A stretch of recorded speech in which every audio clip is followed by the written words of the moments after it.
Olá, hoje é dia 2 de setembro de 2020 e estamos aqui continuando o nosso projeto da Escola da Abrate, Advocacia em Tempos de Crise, projeto este que nós iniciamos logo no início da pandemia, para que a advocacia trabalhista pudesse, em meio à crise sanitária, crise também, né, de saúde, a crise financeira, a crise que nos impacta de várias formas, pudesse ter um meio também de capacitação, de formação. A live é de número 44 e hoje nós recebemos uma convidada muito especial, doutora Silvia Pérola, que está aqui conosco, que eu vou ler muito brevemente o seu currículo. Ela é professora, advogada especializada em tribunais superiores, graduada em Direito pela Uniceub, pós-graduada também pela mesma instituição, mestranda e doutoranda em Ciências Jurídicas pela Universidade Autônoma de Lisboa e pós-doutoranda em Direitos Humanos pela Universidade de Salamanca. Mas, principalmente, a doutora Silvia Pérola é mulher daquelas que tem força, aquela força que nos alerta, muito bem disposta, professora conhecida em todos os estados do Brasil, porque é expert em recurso de revista, e o tema que nós trazemos aqui hoje para toda a advocacia trabalhista, pelo Facebook da Abrate, pela plataforma Zoom, e depois ficará gravada no YouTube da Abrate, é a transcendência no recurso de revista. A transcendência, que é esse tema, essa palavra que é estudada na filosofia, quando nós falamos sobre, refletimos sobre o sentido da existência do mundo, da vida humana. A transcendência que é algo que está sempre relacionado a algo que nos eleva, aquilo que supera, e eu posso dizer que a advocacia tem muito de transcendência, a advocacia trabalhista, porque está sempre superando limites, está sempre avançando, e é justamente essa palavrinha que está lá regulamentada no 896A da CLT, que é um dos requisitos para a admissibilidade do recurso de revista. Temos aqui doutora professora Silvia Pérola com a palavra e obrigada pela presença, pelo seu sim a nós. Então, boa tarde a todas e a todos. Agradeço aí a generosidade da apresentação e eu estou extremamente feliz em estar aqui nesta associação de grande representatividade da advocacia trabalhista e, muito particularmente, por termos à frente uma mulher, já que você ressaltou aí a força do feminino, e nós mulheres sabemos os desafios para estarmos aí à frente dos nossos escritórios e também das nossas lides associativas e ainda nas nossas casas, agora na pandemia, nós mulheres muito impactadas com a questão do homeschooling, do home office, e com essa questão cultural, né, esse grande pano de fundo da sobrecarga, né? E ter à frente dessa diretoria também a Carla Patrícia, que é para nós também uma grande referência. Então, eu começo com esta alegria, e ela traz muito bem esse tema, que inclusive quando eu fui acessada, ela me falou que eu poderia falar sobre transcendência. Depois, quando eu recebi o banner, estava lá a transcendência e a admissibilidade do recurso de revista. Eu falei, que coisa sensacional! Então, eu achei fantástico este link que foi feito da transcendência com a admissibilidade do recurso de revista, que me colocou, como ela destacou, no meu lugar assim, de luta, né, e de especialização, mas também no lugar da importância que este tema tem hoje, quando nós estamos aí às vésperas de termos apreciação da arguição de inconstitucionalidade do parágrafo 5º do artigo 896A da CLT, com a felicidade da Abrate ter sido admitida como amicus curiae, isso é extremamente bom. Mas, assim, essa questão da inconstitucionalidade do parágrafo 5º do artigo 896-A da CLT, ela é extremamente importante e tem muito a ver com a admissibilidade de recurso de revista no paralelo com a transcendência, porque o que é um agravo de instrumento? É o recurso de revista denegado. Então, eu gostaria ainda, neste espaço de agradecimento, reverenciar e homenagear todas e todos, então, nas pessoas particularmente já citadas, mas também a cada homem que está aqui nos ouvindo, né? E assim, como a gente tem, parece longo tempo, mas é muito curto, eu peço licença para já avançar no conteúdo, se me permitem. Pode ser, professora? Sim, professora, fique à vontade. O tempo, o espaço, a fala é sua. Então, como você já sabe, eu sou essencialmente professora, e eu vou propor, e também não combinamos antes, a Carla e eu, mas tudo que ela falou até agora está muito sincronizado com o que a gente vai apresentar. E ela usou a expressão da transcendência como uma proposta de desafio, de superar uma barreira, de superar um obstáculo. Eu gostei muito disso e isso está exatamente na minha apresentação. E eu, como sabem, né, eu tenho uma proposta de caminho das pedras e é o que a gente vai propor hoje. Nós vamos propor caminhar 12 passos aqui. Esta é a proposta nesse desafio. E a questão dos 12 passos, ela é muito usada nos Alcoólicos Anônimos, para quem não sabia, e foi tema de um filme que eu gosto muito, que é uma grande referência para mim, que se chama Homens de Honra, com nada mais, nada menos do que o Cuba Gooding Jr. e Robert De Niro.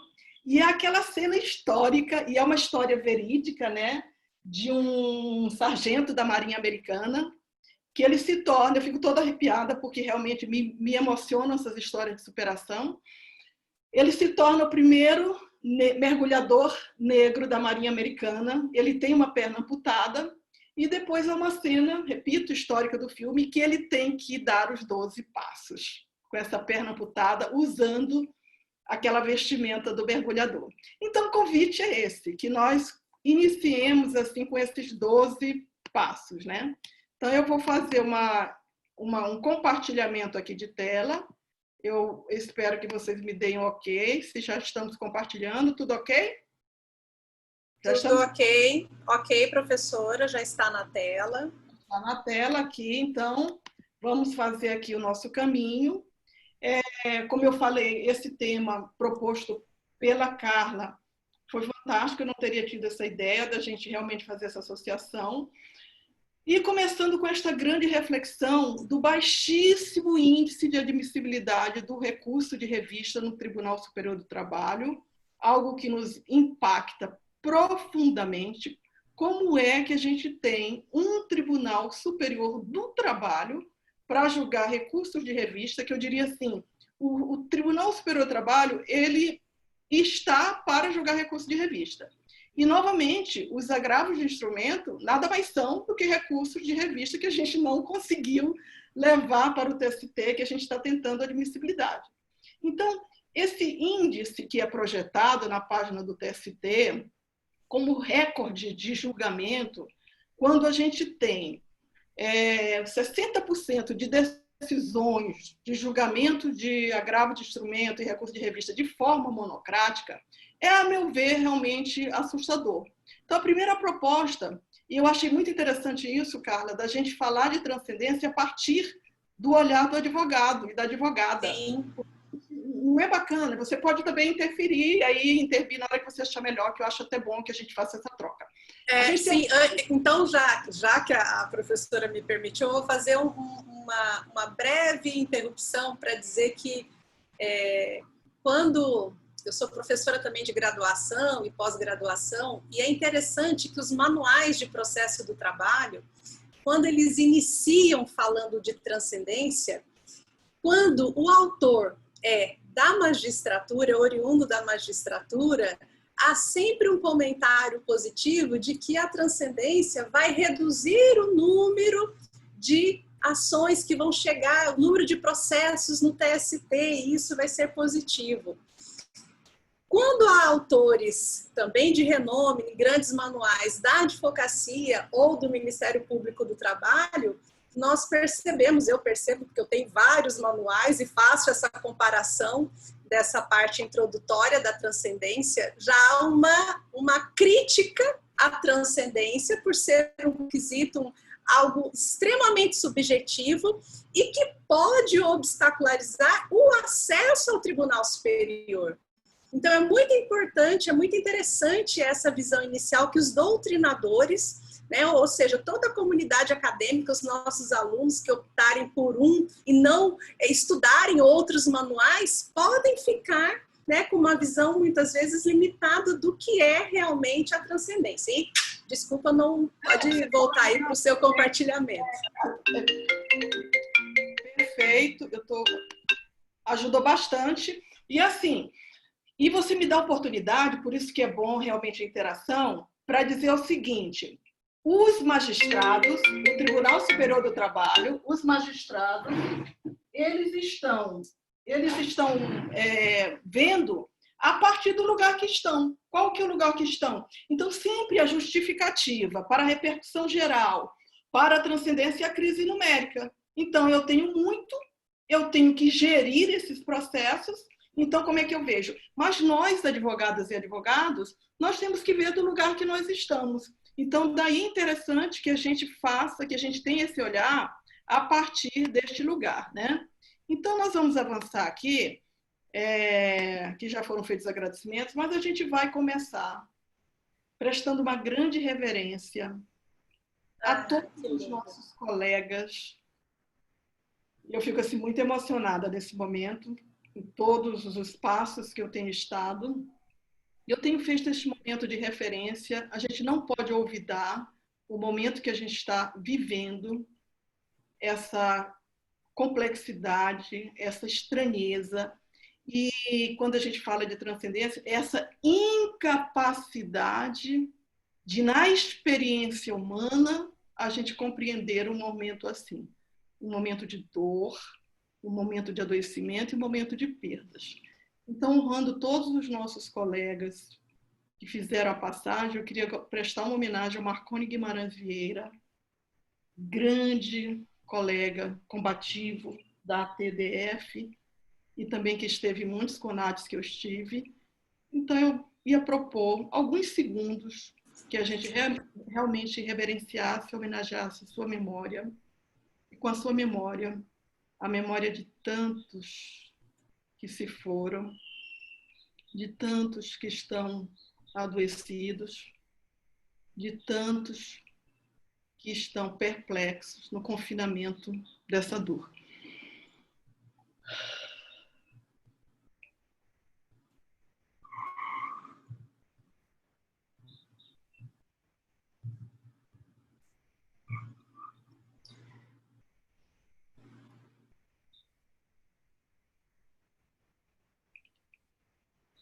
Então, a gente volta agora aqui para o nosso espaço, com essa consciência de que momento é este, e a gente busca agora, nessa proposta, que eu estou usando aqui o material das minhas aulas, de um caminho de pedras e de pérolas, a simbologia de que a gente pode transformar tudo que nos fere, tudo que nos desafia, em pérolas também.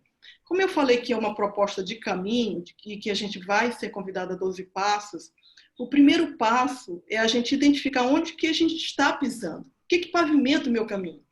Então, eu costumo trazer essa reflexão até nas minhas sustentações orais. Que caminho é o que eu traço? E aí, novamente que eu digo, porque é uma fala repetida, nós, advogadas e advogados, a gente tem que se pautar pelos princípios constitucionais.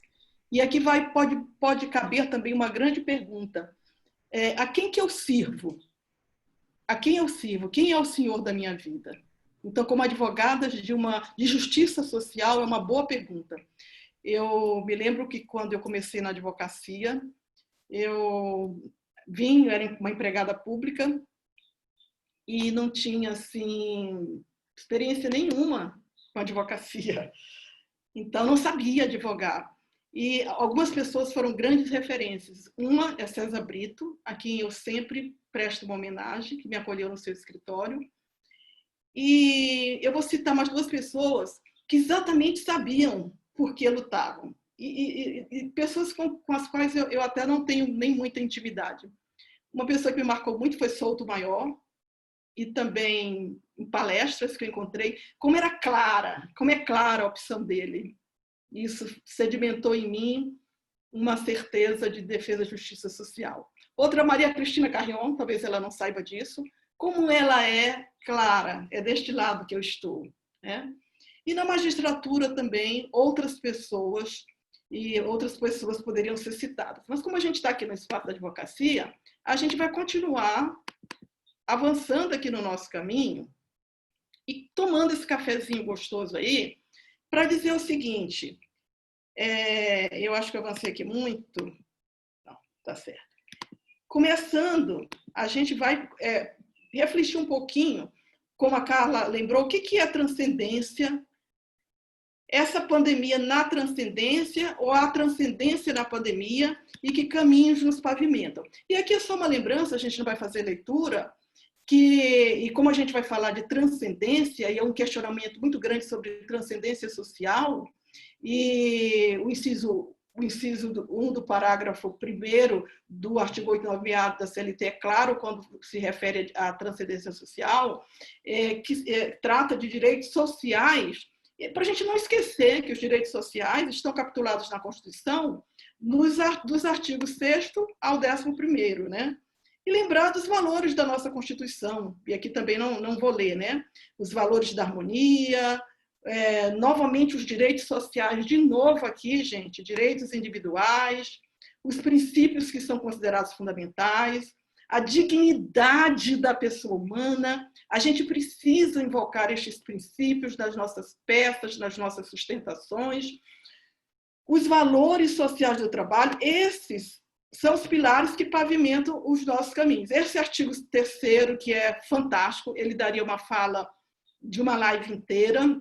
Então, é a gente realmente se fortalecer nesse caminho, e como a gente está falando aí de um vírus coletivo que nos impacta a todos, também a gente invocar a prevalência dos direitos humanos e todos os instrumentos coletivos internacionais, principalmente as recomendações e convenções da Organização Internacional do Trabalho, que a gente também traga nas nossas peças e invoque a sua observação. E, novamente, dizendo que isso é importante, inciso 3, corrijo, porque como indicador de transcendência do inciso 3, vem o indicador da relevância social, que é a postulação por reclamante recorrente de direito constitucionalmente assegurado. E aqui já vai uma primeira reflexão, porque, na verdade, a gente se questiona qual é o direito de reclamante que não está constitucionalmente assegurado, né? Então, só para a gente lembrar, o artigo 7º, ele tem 34 incisos que tratam de direitos sociais de trabalhador, que nada mais são do que direitos humanos fundamentalizados, constitucionalizados no texto maior. Então, a gente está com a força desses princípios, quando a gente invoca a transcendência social na nossa peça de recurso de revista, embora não seja obrigatória a arguição da preliminar, como é na repercussão geral, mas quando eu trago esta causa tem transcendência social, nós já indicamos qual é o artigo, entre o artigo até o 11º, qual é o artigo do 6º ao 11 que cabe ali naquela causa, para a gente demonstrar a transcendência social. Então, o que é a transcendência? A Carla lembrou muito bem, nós temos aí algumas traduções, e sim, já vou responder uma pergunta que muita gente está fazendo, se a Carla desejar, eu posso sim disponibilizar o material, para a gente não ter a ansiedade de ler com pressa agora, ou querer anotar.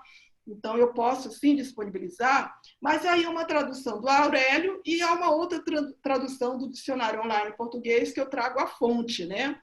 Aí tem aí qualidade e caráter do que é transcendente, do que ultrapassa os limites do considerado normal ou aceitável. Eu acho que, para mim, a transcendência do artigo 896A está muito bem encaixada aí nessa definição. E a Carla, na sincronicidade, sem saber do meu material, ela trouxe a perspectiva filosófica, a perspectiva religiosa, que é o caráter do que está fora do alcance da nossa ação.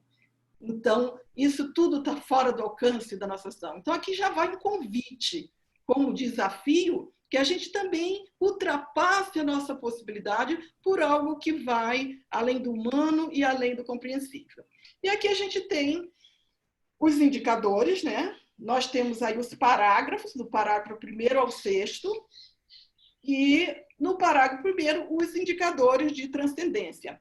A transcendência está regulamentada no regimento interno do TST, que nada mais fez do que transcrever o trecho da lei, apenas destacando que se trata de exame de ofício. Então, ela é previamente de ofício. Significa dizer que não há, como há na repercussão, por previsão do Código de Processo Civil na repercussão e do Regimento Interno do Supremo, a exigência de que se traga como preliminar, mas aconselha-se que se traga, inclusive, todos os indicadores que eu posso utilizar para demonstrar a transcendência. Então, aqui, a transcendência, quando e como ela foi regulamentada? A transcendência, ela existe há muito tempo. Surgiu em 2226, pela medida provisória número 2226, de 2 de setembro de 2001. Vixe Maria, já tinha avançado aqui a era. Mas, em 2001, havia apenas aquele texto ali do caput, o tribunal não tinha vontade de regulamentar, então passaram-se muitos anos e veio a Lei 13.467/17, a reforma trabalhista, que a regulamentou em 6 parágrafos. Então, eu sei que muito se falou mal da reforma, mas eu sempre digo que, para mim, os piores malefícios para ser pleonástica da reforma estão no aspecto processual. E, para mim, eu classifico a regulamentação ou não da transcendência como o pior malefício, porque isso vai redundar, a partir do momento que a gente vai avançando, em acesso, em vedação de acesso à entrega de jurisdição.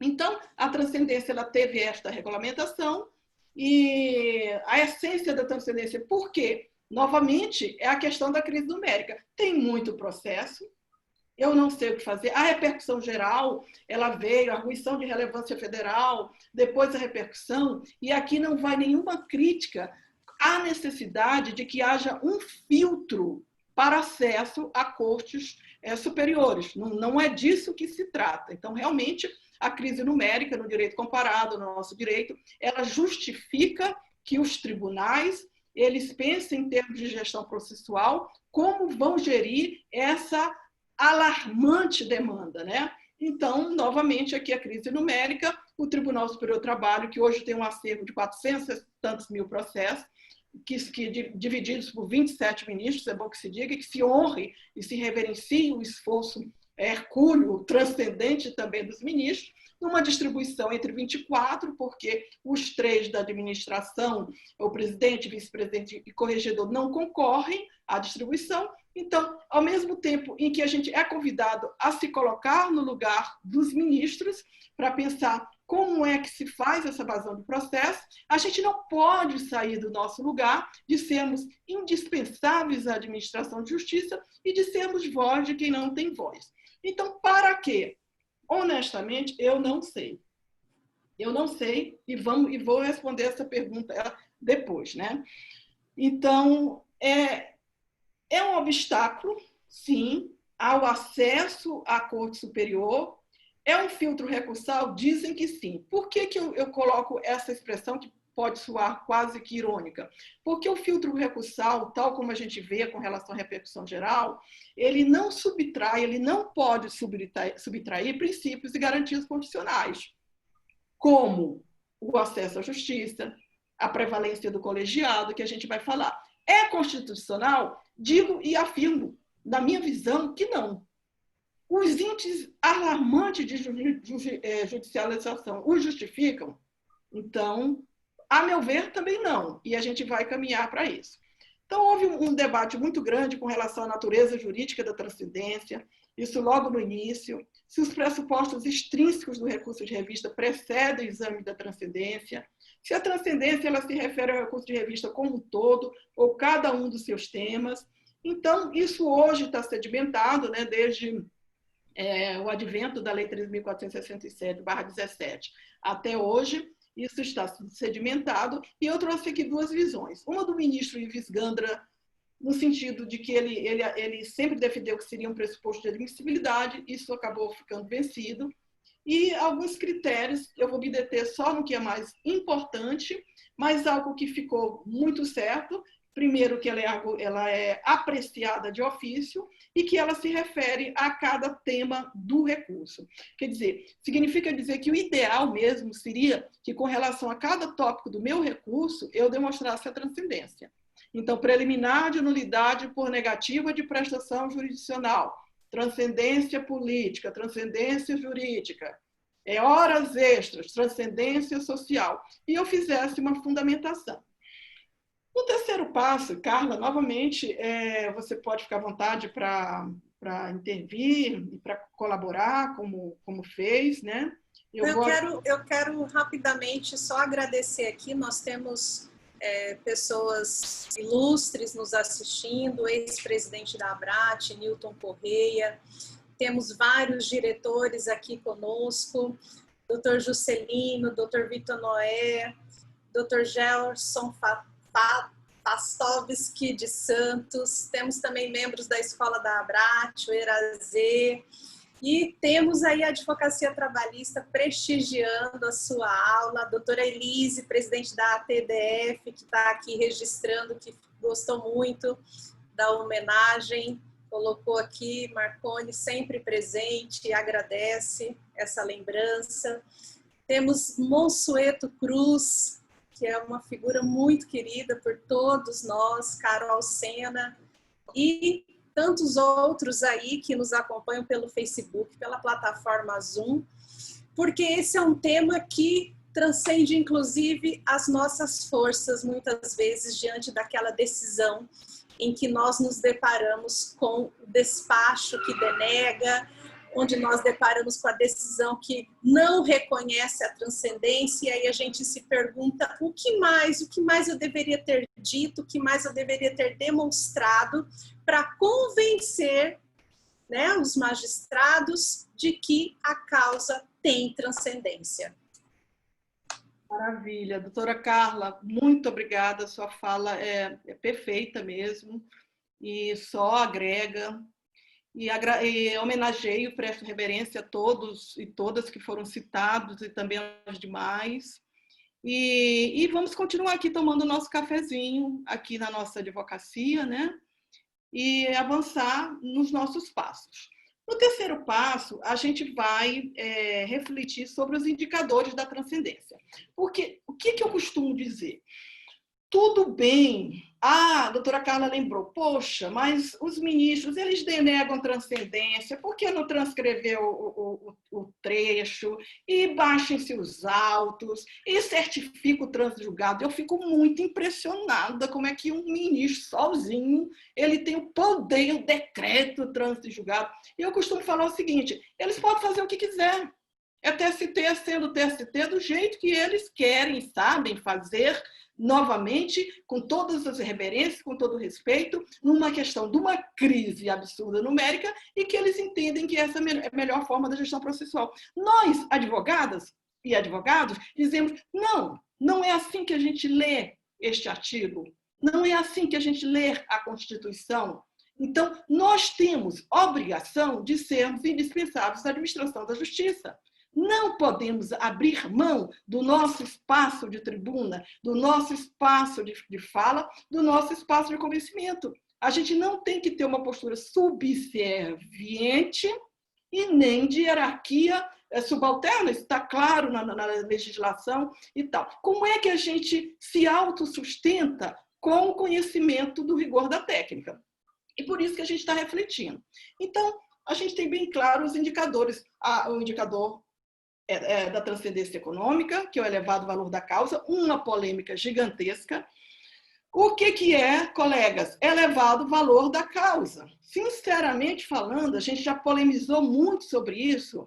A 7ª turma, e eu vou mostrar daqui a pouco, achei muito legal, né? Eles criaram um parâmetro, que nós vamos falar daqui a pouco. Mas, por exemplo, eu particularmente defendo que toda causa de trabalhador tem transcendência econômica, porque tudo que ele tem é para comer. Então, é para comer, claro que tem valor econômico. Aí tem a transcendência política, que eu diz respeito da instância recorrida à jurisprudência fundulada do STF ou do TST, e a transcendência social. Gente, pelo amor de Deus, está escrito lá, a postulação por reclamante recorrente de direito social constitucionalmente assegurado. Me digam qual é o direito de reclamante que não está constitucionalmente assegurado. Ah, Pérola, mas o TST não entende assim. Tudo bem, ele não entende assim, mas nós vamos defender assim. E, nesse sentido, quando a gente traz a transcendência social, a gente traz o inciso do artigo 7º, que eu respaldo a minha invocação de transcendência. E a transcendência jurídica, que é a existência de questão nova em torno da interpretação da legislação trabalhista, que está bem claro. Bom, e aqui eu achei bem interessante os critérios que a 7ª turma trouxe, que foram numa decisão minha, transcendência política, pois não se verifica contrariedade à súmula, orientação, etc. A transcendência social, aqui era um recurso de empresa, e a 7ª turma, a meu ver, corretamente, diz que só cabe aos recursos de empregados, e o recurso aqui é de empresa. A transcendência jurídica, e aqui tem uma questão muito séria para eu colocar para vocês. Tonildo Corrêa está aí, né? Tem uma questão que me incomoda bastante. É o seguinte, primeiramente, eu vou defender sempre preliminar de nulidade por negativa de prestação jurisdicional tem transcendência. Mesmo que a gente não consiga encaixar, como eu tento, na transcendência política, eu defendo que, entre outros, não é para lascar, para exterminar. Aliás, diga-se de passagem, a transcendência ela não vem para acabar com o recurso. Ela vem pelo contrário. Quer dizer, o que eu quero dizer é o seguinte, a visão tem que ser positiva, é para dizer o que é relevante, não para eliminar. Então, nesse sentido, a preliminar de nulidade por negativa de prestação adicional, a meu ver, tem transcendência. Porque o mínimo que se espera é a entrega da jurisdição. E aqui é um problema sério que a gente tem, que já vai ficar aqui para refletirem. A maioria das turmas tem aceitado, eu estou até com uma questão de vista no gabinete com relação a essa questão, são duas questões que eu vou colocar para a nossa reflexão. Primeiro, quando a turma diz tem transcendência jurídica, mas não tem a negativa. Ah, que negócio é esse? Eu fui surpreendida uma vez, e aqui vou compartilhar essa minha indignação. Eu tive um processo em que foi denegado por ausência de transcendência jurídica. E eu agravei, vocês sabem que quando a denegação do recurso de revista por ausência de transcendência, há a possibilidade do agravo interno com sustentação de 5 minutos. E me preparei, tal, nervosa, eu tinha voltado de um treinamento, meus alunos acompanhando, porque isso estava muito novo. E quando eu fui para a tribuna, o ministro disse, eu reconheço a transcendência jurídica, mas não tem a negativa. Quer dizer, eu tive 5 minutos, fui surpreendida, e naqueles minutos eu tive que avançar na negativa e depois fiz um memorial ao ministro, dizendo o seguinte, que estes 5 minutos do agravo interno é apenas para se demonstrar transcendência. Reconhecida a transcendência, eu tenho o direito de que esse recurso de revista vá para a próxima pauta, para que eu me prepare e tenha os meus 10 minutos para sustentar a preliminar de nulidade por negativa de prestação jurisdicional. Isso é algo que a gente tem que defender. A outra questão também que me surpreendeu na semana passada, um agravo de instrumento, o ministro, julgando o agravo de instrumento, não reconhece a transcendência jurídica do recurso de revista. Agravo de instrumento, a gente não tem sustentação oral. Por quê? Não sei. pedi uma questão de ordem, não me foi concedida, inclusive. Qual era a minha questão de ordem? Excelência, a partir do momento que no agravo de instrumento está deixando de ser reconhecida a transcendência jurídica do recurso de revista, que trata da negativa de prestação adicional, eu peço o uso da palavra. Então, são reflexões aí para a gente pensar juntos, né? E a transcendência econômica foi o que eu falei aqui para vocês, que a 7ª turma estabeleceu o parâmetro do parágrafo 3º do artigo 496, o valor atribuído à causa da petição inicial. E então, ela fixou esse parâmetro, já é um parâmetro, né? Então, há algumas turmas que estão pensando assim. O 4º passo que a gente vai dar agora é o recurso de revista denegado monocraticamente por ausência de transcendência.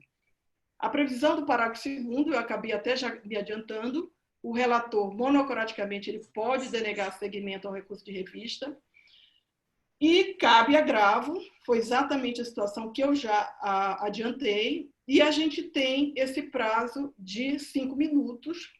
E se mantiver o voto, como era o caso da sessão que eu participei, a decisão fica irrecorrível. E eu fiquei desesperada, porque a preliminar de nulidade por negativa era escancarada.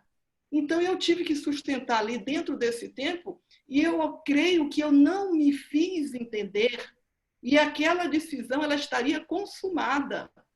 Então, a grande reflexão, e aqui, doutores e doutoras, nós estamos aqui no espaço associativo, eu tenho uma grande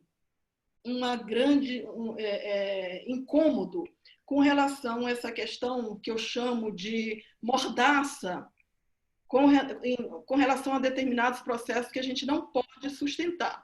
O artigo 161 do Regimento Interno do TST, ele prevê 10 minutos de sustentação. No entanto, o artigo 896A, quando ele trata do agravo da sustentação, ele fala em 5 minutos. Então, é uma reflexão para a gente levar para frente, né, nos espaços aí de OAB e associativo.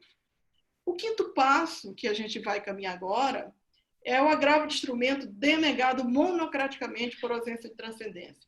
E aqui está a nossa grande questão, o objeto aí da arguição de inconstitucionalidade, porque o que acontece? É exatamente disso que se trata, esse movimento do ministro Cláudio Brandão, e se eu pudesse assim, nominar e honrar alguém da magistratura, com certeza eu nominaria o ministro Cláudio Maravilhoso Mascarenhas Brandão, que pela 2ª vez suscita a inconstitucionalidade desse parágrafo, estudioso, acadêmico e muito envolvido com as questões constitucionais.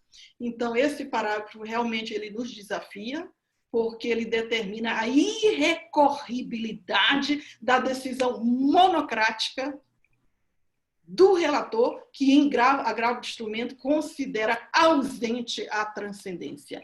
É de um poder ditatorial. É absolutamente constitucional uma determinação dessa, a gente pode avançar depois, porque isso implica em negativa de acesso à entrega à jurisdição, prevalência de decisões monocráticas em detrimento de decisões colegiadas, fim da função institucional do TST uniformizar a jurisprudência, insegurança jurídica, cerceamento do direito de defesa, ofensa ao contraditório, porque a parte que bem se ouve até então, ela é totalmente surpreendida, ofensa ao devido processo legal. Então, esse artigo, e depois a gente vai fazer mais fala sobre isso, ele nos impacta e a gente fica assim, ó, segurando nas pedras, quase para se acabar, porque realmente o negócio é muito obstáculo, né? E, assim, as pedras que a gente vê aqui é a subjetividade na eleição desses indicadores, e aqui nós vamos ver daqui a pouco, eu fiz questão de trazer para vocês, porque a repercussão geral ela é muito invocada como paradigma da transcendência. Então, assim, primeiro já notaram, né, a Carlinha chamou a atenção no início, eu sou uma, como é que eu vou falar, uma crítica ferrenha da transcendência. Eu não consigo encontrar o para quê com relação à transcendência, né? E também eu não vejo, e vamos ver, pontos de interseção com a repercussão geral. A primeira coisa, quando a gente traz a questão do filtro, quando para honrar um sistema de precedentes normativos que realmente deve ser honrado, a primeira coisa que se diz é que esta causa, causa, e não o recurso, esta causa. Então, quando eu digo que não tem transcendência porque transcreveu inteiro o teor, isso é absolutamente dissonante do espírito da transcendência, porque está se referindo a um aspecto de pressuposto, de recurso, e não da causa. Então, a questão da subjetividade me impacta por quê? Porque quando a motivação para se criar um filtro, como é a repercussão, é que realmente haja uma superação dos aspectos da questão da subjetividade da parte em si e que seja relevante do ponto de vista de uma coletividade, que seja uma questão que seja relevante, não do ponto de vista subjetivo. E aí a gente vem e diz assim, o relator subjetivamente, sozinho, monocraticamente, de uma forma unipessoal, ele diz que tem ou não tem transcendência. Isso é de uma incoerência absurda. Então, a gente tem tido muitas decisões desfundamentadas que sequer fundamentam o critério que está sendo eleito ali. E a gente sabe que não pode. O Código de Processo Civil, o inciso 9º do artigo 93 da Constituição Federal, não pode haver decisão desfundamentada. E o mais absurdo dos absurdos, com a eleição de óbice processual, que muitas vezes não sequer existe. Então, primeiro que transcendência não é para óbice processual, gente. Pelo amor de Deus, para óbice processual, eles já inventaram o artigo 932, até o inciso 10 do artigo 118, até o parágrafo 14º do artigo 896 foi trazido para a reforma para barrar recurso. Não precisa de transcendência, não. Porque quando se elege o óbice da transcendência, vira irrecorrível. Não pode. Então, eu tive um caso em que tentei falar, e aqui já vai também uma outra questão, eu tento falar com os ministros assim que chega, porque eu digo assim, ministro, me desculpe, acabou de chegar, mas estou morrendo de medo de transcendência, ministro. Tenho medo de transcendência, estou hipocondríaco com transcendência. Então, eu pedi para despachar, não consegui, o ministro denega por ausência de transcendência, sabe por quê? Porque disse que foi transcrito o inteiro teor do acórdão que julgou o desembargo de declaração, e não foi. Então, opus embargo de declaração, vamos falar mais para frente quais são as medidas que a gente pode usar para atacar essas decisões teratológicas, e com muito esforço consegui despachar com o relator, e ele se retratou nos embargos de declaração. Vejam bem, e aqui já vai algo que eu sei que vocês vão estar curiosos para saber do que fazer. O que eu faço? Rapaz, eu faço tudo, vocês não estão entendendo. Opus embargos de declaração e batalhei o despacho. Em embargos de declaração, ele se retratou para reconhecer a transcendência de uma causa, de um processo que eu tinha ganho na 8ª turma, tendo sido reconhecida a transcendência jurídica. Então, virou uma caixa de Pandora, serve para tudo, as decisões teratológicas, o absurdo de que se determina. Então, assim, tudo que a gente estudou de teoria geral do processo sobre o Instituto da Coisa Julgada Formal e Material, eu não sei mais nada, porque um relator sozinho ele diz assim, olha, eu certifico o trânsito em julgado, baixo os autos, vá para a casa do chapéu e ainda bota assim, e não adianta ir para o RE, porque é o tema 181 da repercussão geral. Né? Então, mesmo em tema de repercussão geral, aí vem a questão da transcendência e o mais absurdo, colegas, que eu tenho sustentado, inclusive, da tribuna, é que não pode haver, agora, pelo menos, por questão de obediência hierárquica, esse tipo de decisão quando o órgão especial vai apreciar a arguição de inconstitucionalidade, gente. Pelo amor de Deus. Então, o mínimo que se espera das relatorias é que se aguarde essa decisão.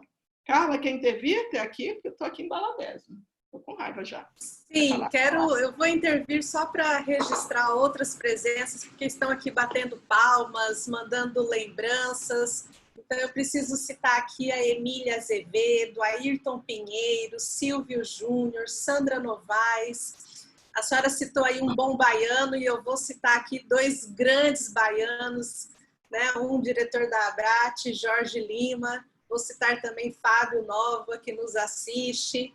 Temos também a Maristela Morizo, que é associada, conselheira aqui da Tramate, aqui de Mato Grosso, Renata Pimentel, Antônio Rodrigues, Olímpio Paulo, João Américo e tantos outros que estão aqui também me mandando no privado, batendo palmas e dizendo que estão aprendendo muito com essa forma didática que a senhora expõe. E eu já quero pedir que, ao retomar a sua fala, a senhora diga, fale também para aqueles advogados que estão lá no interior do Piauí, lá no interior do Rio Grande do Sul, lá nas cidades mais distantes da região norte, porque nós temos um país continental, uma advocacia trabalhista atuante e que muitas vezes se sentem impactadas diante de uma decisão, não sabem o que fazer, sofrem muitas vezes, né, por antecipação dessas decisões. E o que falar para essa advocacia, que muitas vezes não tem acesso, né, e nós precisamos, essas lives também, e principalmente são para todos, de todos os cantos do Brasil. O que falar? Como nos preparar da melhor forma, professora Silvia, para enfrentar essas decisões com cunho altamente subjetivo e às vezes nos fecham as... Muito bem. Carla, falhou? Alô, Carla? Estão me ouvindo? Eu estou ouvindo. Ok. Carla, agradeço. Cumprimento a todas e a todos, de todos os locais do Brasil. E o que eu vou falar é o seguinte, continue aqui, vamos tomar um café, gente. Vamos tomar um café, vamos continuar. Nós vamos avançar aqui nos 12 passos. A primeira coisa que eu falaria para mim e para todas e todos, para os mais novos, para os mais velhos, para os mais experientes, para os de grandes escritórios, para os escritórios de médio porte, de pequeno porte, para aqueles que estão tendo dificuldade, que o Tribunal Superior do Trabalho é um nicho que carece de advogados extremamente técnicos e que a gente tem que estar na tribuna fortalecido na técnica, autossustentados. E o que a gente precisa fazer? É exatamente isso que a gente está fazendo, que a Abrat está proporcionando. Entendendo, eu me lembro nesse despacho com o ministro, que eu falei da transcendência, e que eu falei da preliminar de nulidade por negativa que tem transcendência jurídica, ele virou para mim e falou assim, mas doutora Silvia Pérola, aqui a jurisprudência do TST não está entendendo assim, não. E eu me lembro que eu falei assim, ministro, mas a jurisprudência da advocacia está entendendo assim, que preliminar de nulidade por negativa tem transcendência. Então, realmente, a gente dominar o conhecimento e a técnica, né? Então, vamos continuar aqui e a gente vai ter a oportunidade de se fortalecer mais nessa partilha, né?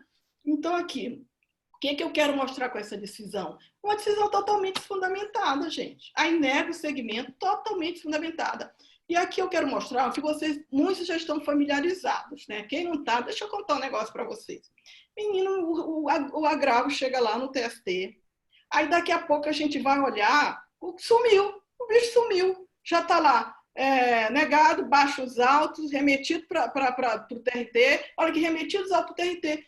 Você, às vezes, não tem tempo nem de opor os EDs. De opor nada.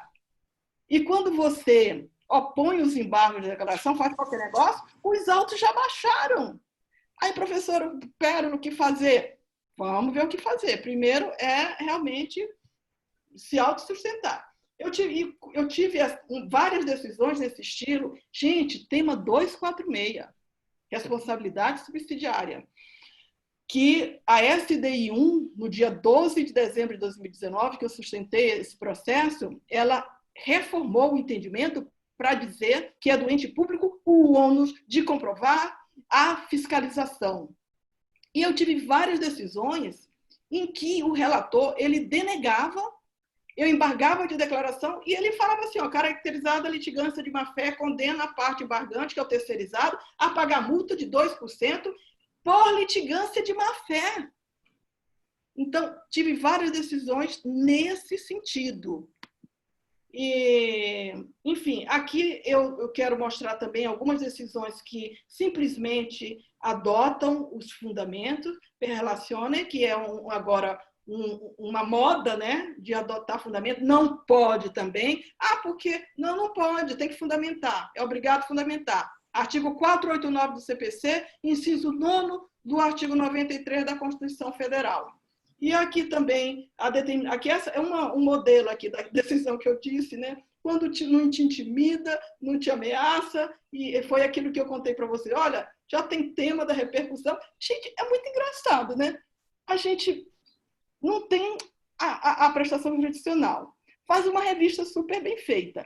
Não tem um juízo de prelibação completo a despeito da Instrução Normativa 40. Uma denegação precária. Só nos resta o agravo de instrumento.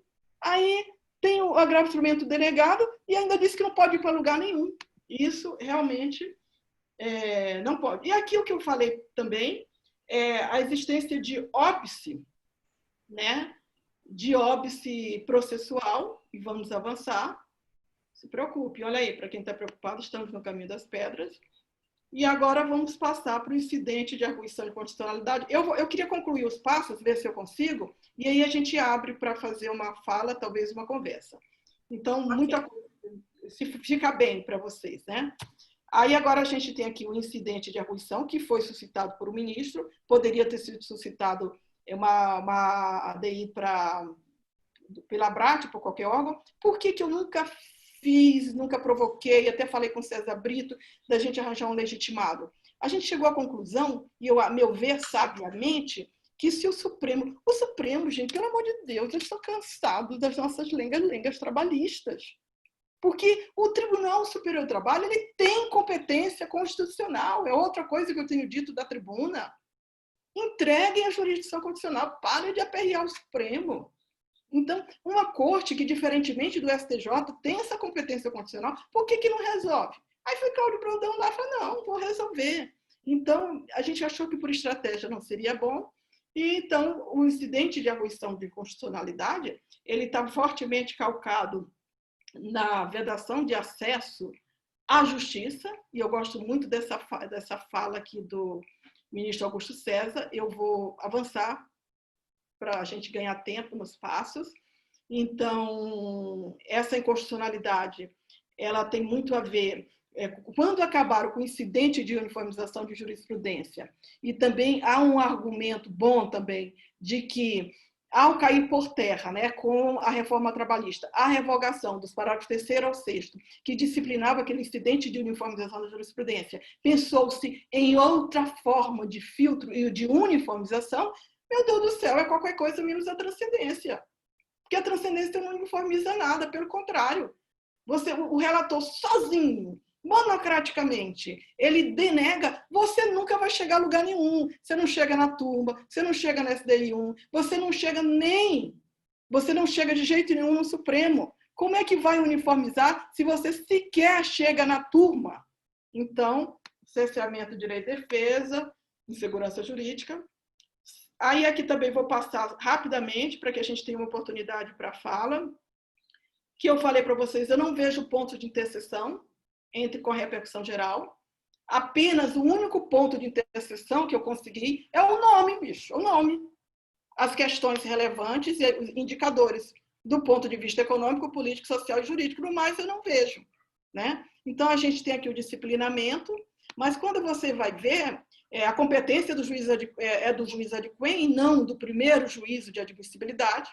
O presidente ou vice-presidente do TRT, que faz o primeiro juízo de admissibilidade do recurso de revista, ele não fala em transcendência, essa competência é do relator no TST. Mas aqui, na repercussão, é obrigatória preliminar, no RR é de ofício, mas estamos sendo muito aconselhados a demonstrarmos. E aí eu vi a grande diferença, gente. O relator do recurso de revista ou do agravo de instrumento, que é um recurso de revista denegado, monocraticamente, ele acaba com o recurso, ele denega. Já na repercussão, para que haja recusa da repercussão, há uma exigência de quórum qualificado, previsão do regimento interno e do CPC. A decisão monocrática pode considerar ausente a transcendência? Pode, mas na repercussão é recorrível. E na transcendência, no caso do agravo de instrumento, é irrecorrível. Então, monocraticamente, há possibilidade de se recorrer na repercussão e na transcendência não há. Oitavo passo, fome de justiça, como se resolve uma crise. E aqui eu queria falar para vocês que, para mim, a crise numérica não é justificativa para a vedação de acesso à jurisdição. É como dizer assim, tem muita gente passando fome, vamos matar alguns que não comem. E é o que acaba acontecendo no mundo e no Brasil. Se não morrem de imediato, morrem de inanição, morrem de falta de imunidade, morrem de desprezo, e essa pandemia está revelando esse caráter perverso da desigualdade social. A gente não pode fazer essa fala sem fazer essa lembrança de que 60% da riqueza, de que pouquíssimos detêm 60% das riquezas do planeta. O Brasil é um país desigual. E eu me lembro aqui de uma oração que eu fazia. Eu fui criada em colégio de freira, eu venho de uma origem bem humilde, e fui aquela menina pobre ajudada pelas freiras. E eu me lembro que tinha uma oração, que a gente repetia as refeições, é uma oração de Padre Zezinho, que dizia assim: Senhor, dai pão a quem tem fome. E fome de justiça a quem tem fome. Carlinha, você conhece? Eu também sou aluna de colégio de freiras, Sagrado Coração de Jesus. Nós fazíamos essa oração. Essa oração, ela tem que ser o mantra da advocacia trabalhista que mexe com justiça social. Então, uma crise numérica, ela não pode... E é disso que trata o direito do trabalho e o processo do trabalho. O bem tutelado pelo processo do trabalho é alimento. Então, eu falei na tribuna na semana passada, quando a quarta turma tenta revisitar o tema da responsabilidade subsidiária, declarando que, deixando de observar uma decisão da STD1, eu falei, excelências, a gente está falando de fome. Né? Então, a advocacia trabalhista, ela precisa, mesmo quem não é religioso, traduzir para algum outro discurso sociológico, filosófico, de que realmente quem está preocupado com celeridade aí, uma vez eu falei isso para o ministro Ives, quem está preocupado é o magistrado que tem que bater meta. Nós temos que estar preocupados com efetividade, com entrega de jurisdição. E dizer o seguinte, uma causa de acidente de trabalho, seja empresa, seja reclamante, uma causa que tem preliminar de nulidade por negativa, porque a jurisdição não foi entregue, dizer que não tem transcendência é matar quem tem fome. Né? Então, a gente vai concluir aqui os passos para a gente ter como mente isso. Então, acaba aí, como eu falei, a gente não pode se conformar com a recusa de entrega de jurisdição. Então, nós estamos aí fortemente respaldados pelo inciso 9º do artigo 93, a gente poderia trazer o artigo 832.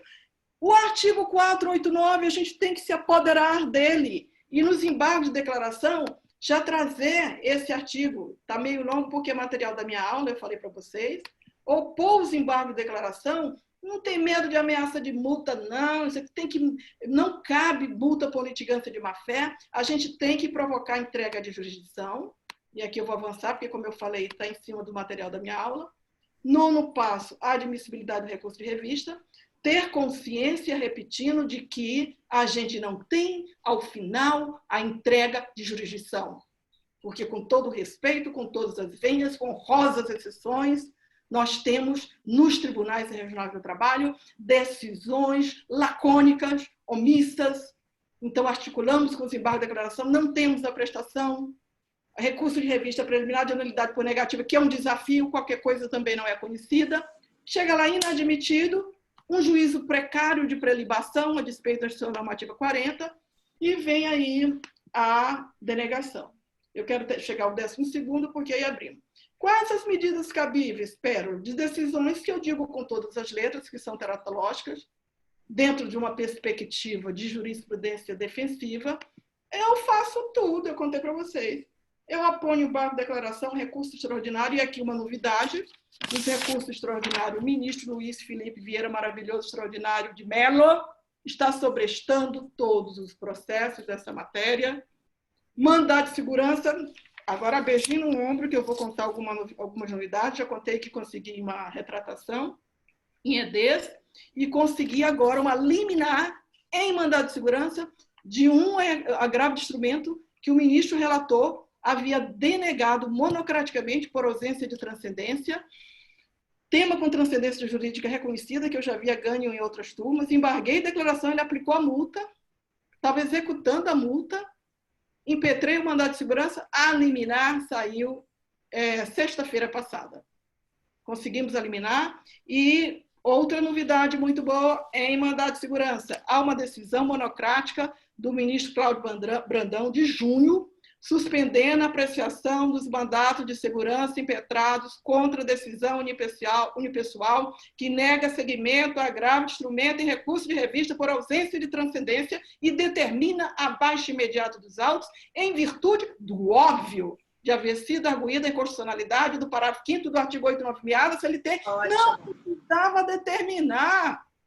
Uma corte colegiada, ela tem sim obediência hierárquica. Se há tramitando, o relator, por bom senso, por obediência hierárquica, ele devia sobrestar. Mas aí, é possível a reclamação constitucional e é possível até CNJ, mas aí é um caso muito particular. Então, não existe certo ou errado. O 11º passo, a indispensável atuação da advocacia. Então, eu lanço agora um olhar de muito carinho, de muita amorosidade, de muita solidariedade a cada um e a cada uma que está aqui, e de dizer que, assim, que a gente precisa estar junto e fortalecido com este conhecimento e acompanhando os espaços, fortalecendo a ABRAT, fortalecendo a TDF, fortalecendo a ABAT, fortalecendo os espaços associativos, as organizações. Por isso que eu reverencio tanto quem faz essa doação da sua competência, da sua habilidade para esse espaço, né?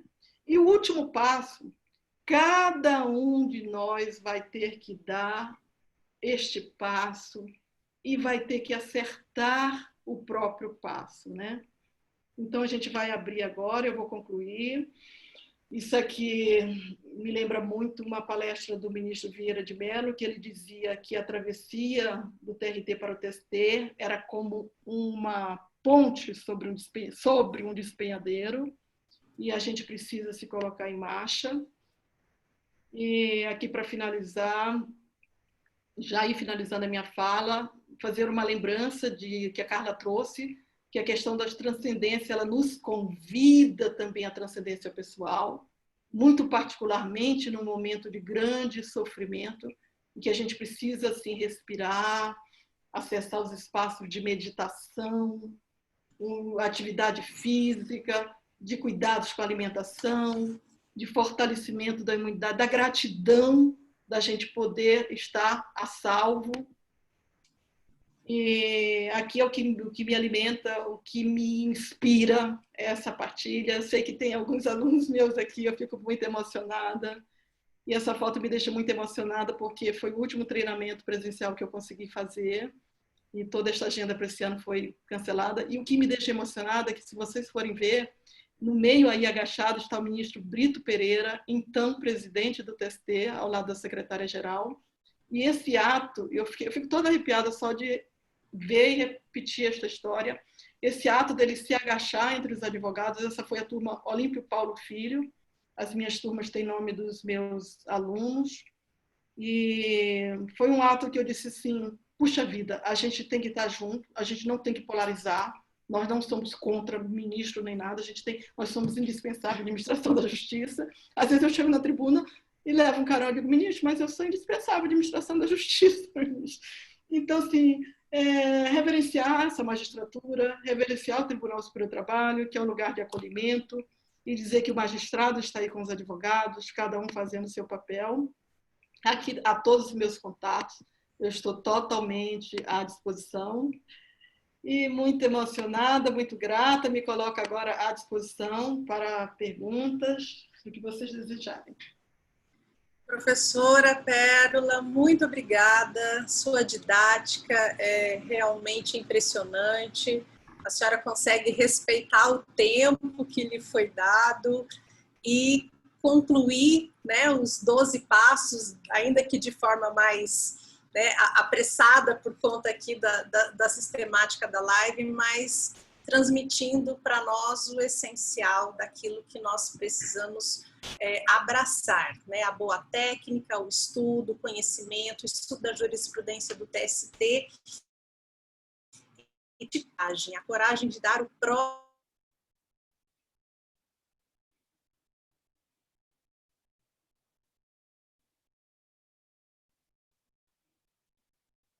Carla? E o que nós precisamos é dessa luz para o próximo passo, né? E a cada passo vencendo aí os desafios. Nessa foto que a senhora mostrou, eu reconheci aí uma baiana da ABRAT, lá da Associação da ABAT, temos o nosso secretário-geral, Vitor Noé, e quem está nos assistindo também lá de Manaus, no Amazonas, é o Dr. Paulo Dias, que é vice da nossa região norte aqui da ABRAT, Verônica Bezerra, Bernadette Kurtz, que está também nos assistindo, Isneis Sleiman, Marconi Mota, Frederico Marrocos, Ayrton Pinheiro, Antônio Pinheiro e tantos outros aqui. Eu já peço desculpa por não conseguir ler todos os nomes, porque eu ainda fico um pouco confusa com Zoom e Facebook ao mesmo tempo. Antônio Rodrigues dando tchau, Tarsila Cabral, Tiago Bueno, Renata Pimentel, não sei se eu já tinha falado, João Américo, enfim. Eu falei nomes aqui, professora, de advogados e advogadas de praticamente todas as regiões do Brasil. Essa aula ela vai ficar gravada no YouTube da ABRAT, para quem quiser assistir depois, ou seja, ela vai ficar gravada para a posteridade. E principalmente para que a advocacia ela tenha essa ousadia do enfrentamento. Como a senhora bem disse, nós estamos tratando de direitos sociais.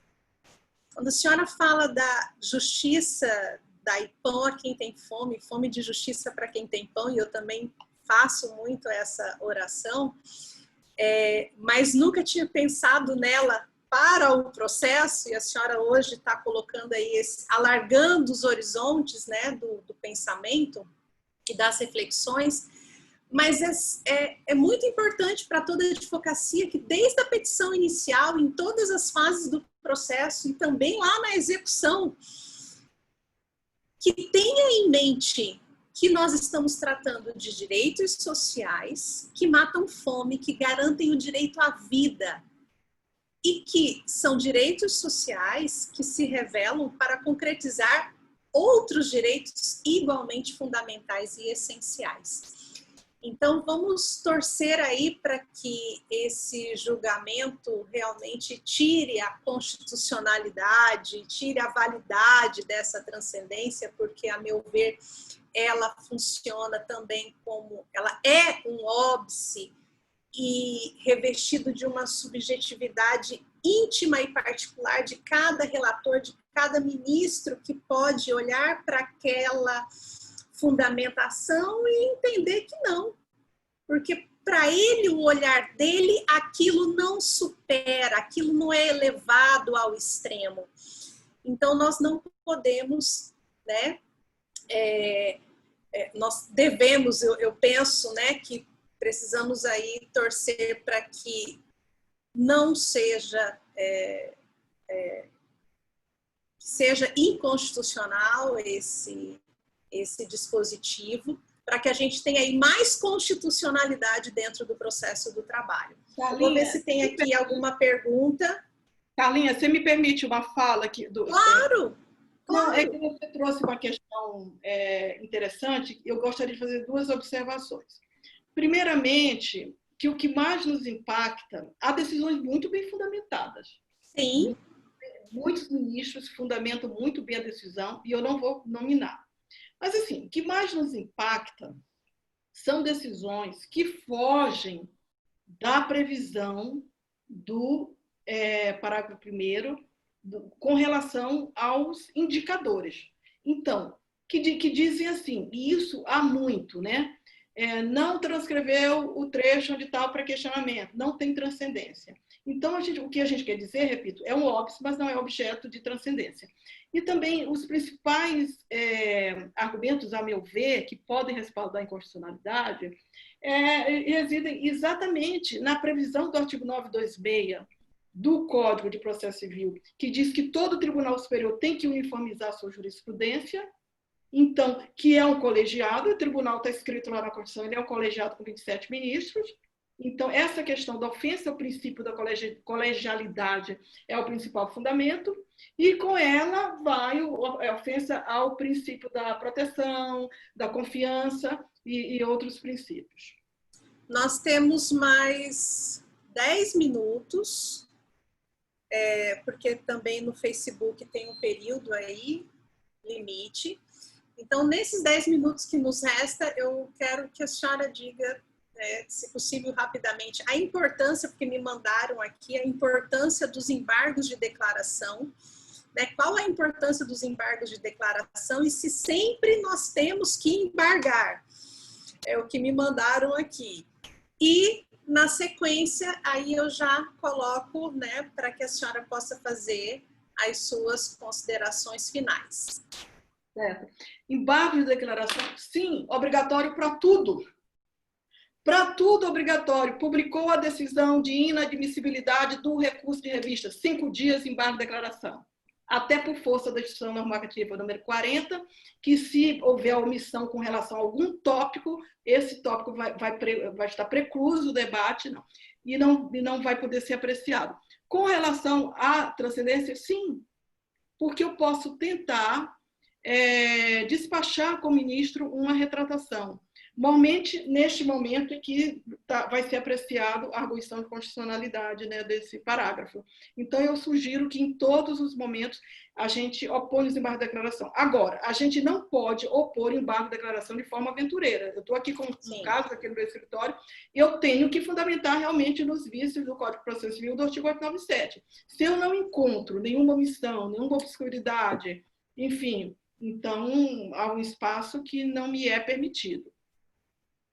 E já faço as considerações? Ou... Sim, já as considerações finais. Eu quero agradecer mais uma vez o seu sim, a sua disponibilidade, né, de encontrar tempo e de doar tempo. E eu costumo dizer que a advocacia...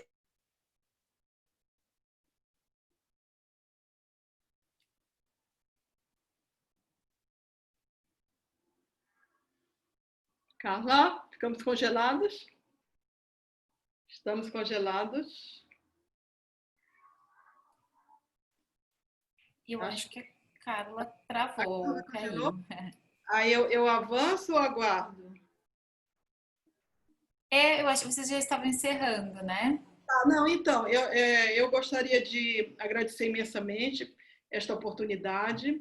Gostaria de agradecer a Carla, a Abrat, todos e todas que estão aqui. E ela me pediu para falar de um projeto que a gente tem no Instituto Pérola, que é a Bolsa Associativa para os Treinamentos, e que depois a gente vai continuar com a divulgação da Bolsa Associativa. Ao lado disso, a gente tem um outro projeto também, que é o MUDA, Mulheres Dependentes Anônimas, que a gente trabalha a dependência afetiva. É um projeto que faz parte da responsabilidade social do escritório.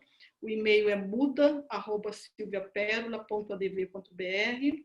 E para encerrar, se eu pudesse dizer assim, uma última palavra, é dizer o seguinte, que a gente não tem a opção, para lembrar um livro de César Brito, Direito e Defesa, de desistir, de abrir mão, de não embargar, de não recorrer, porque a gente fala em nome de outrem.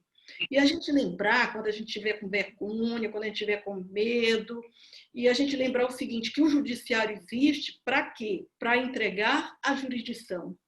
E tudo que signifique não entrega de jurisdição é inconstitucional. Então, é exatamente disso que se trata nessa discussão da inconstitucionalidade do parágrafo 5º. Então, muito obrigada a todos e a todas. Contem comigo, estou muito feliz. Nós agradecemos muito e reforçando para toda a advocacia trabalhista que essa live vai ficar gravada no YouTube.